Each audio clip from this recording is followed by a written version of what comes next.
Hꯧzik ngarang nahangi wani Pakistan nupi amana car kana thawbadagi motorcycle da twduna mapa amadi machanupi tapna thawjaduna leiba aduda car aduna thombadagi mapa macha ani adu mafamduda sirami aduga atopa gari macha thawba amadi khongna chatpa singdesu thombadagi asok apan kaya nangami hauzik luribadi mapa macha siriba adubani karimata khangjaba nate asumna thokani haiba haraw-harawna mapa amadi machanupi adu thabak chalubadagi halakpa oiramgani wasu waramgani yumda yauraga nungaina potharurage hainaga khalamgani adubu gari thawba haitabi lawai nupi amana kaisu leitabagumna punchi anibu manghalle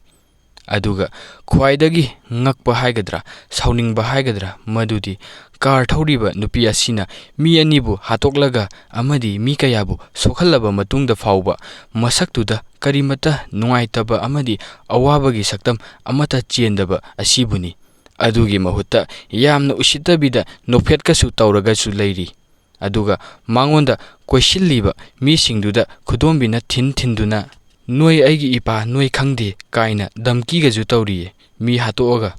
mi hatoba matungda kayam lingbai changje mana nupaga oiramadi mayam changdana asaina hatoambaju yai nupi oibagi nungaitadana mi mayamdunasu kem tawbidre aduga si phawbada saktakhatpadi adum lepte nupi asina lingije atai maram natte mai mamingna minai nupi natasha denis kawi mawagi mamingna denis iqbal kawi mai mawaje pakistan gi paisa chenjaw yamna paiba achoba businessman ama oira male adugini nupi sina asuk yamna lingije micham nupi amanaga samaina kaisu lingba ngamoi mai mapa duju achoba sarkar ga sanga tawba oira male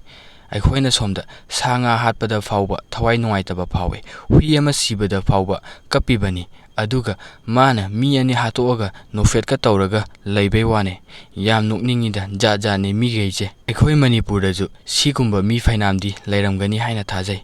noma engondazu nupi amana mai carduna saicumna thawjariba engonda nakandagi thawjalae aduga thomge tawe aduga mana oinaga saujilamlaga chakhibai wane pura berane mi geije jajani go gari do thawba haitradi thawranudana aduju natte adum thawrakani ado ngasigi video jidi sine paisa paiba macha masunabu mi hatladi kamaina tawge haibado khangnaba semjabane nupije adum paisa khara adum namaga jail dai adum thadokhrani natragazu jail leirabasu adum nungaina VIP gi type tane thamdoije aikhoi michamdane thina tawrije sine aikhoi miyoibagi punsi haije micham khaktane wadoije ina khunbadi yamna nungaina adum lei mayam ngasigi video sidi saida losinjarage nungai biragadi like amade subscribe soidana tawsinbiramo